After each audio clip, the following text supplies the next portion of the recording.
T20 world கப்பில் நீ semi-final match அதில் நியூசிலாண்டில் ஃபின்னாலனும் ஸ்ட்ரிப்ஸ் ஆகப்பட்டும் ரெடி அடிச்சா பாருங்க.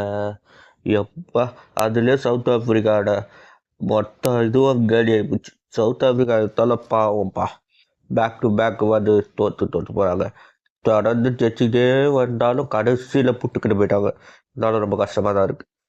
டாஸ் வின் பண்ண நியூசிலாண்டு ஃபஸ்ட்டு பவுலிங் போடுறாங்க. ஆடம் மார்க்ரம் ஒரு 18, டுக்காக் ஒரு 10, டவால் ப்ரூஸ் ஒரு 34, டேவிட் மில்லர் ஒரு 6, ஸ்டாப் 29, மார்க்கோ ஜான்சன் ஒரு 55 அடித்ததுனால 20 ஓவர் 169 ரன் அடித்தாங்க. அடுத்த பேட்டிங் ஆட வந்த நியூசிலாண்டு என்ன அடி என்ன இது. டிம் ஸ்டாய்ஃபர்ட் 58, ஃபின்னாலன் 33 பாலில் செஞ்சுரி, ரச்சின் ரவீந்திரா ஒரு 13. இதனால் நியூசிலாண்டு ஃபைனலுக்கு போயிட்டாங்க 8ஆம் தேதி. இப்போ இங்கிலாந்து விசஸ் இந்தியாவில் யார் ஃபைனலுக்கு போவா, செமிஃபைனல் ஜெயிச்சு. இதை பற்றி உங்கள் கருத்து என்ன சொல்லிட்டு கமெண்ட்டாக போடுங்க மறக்காமல்.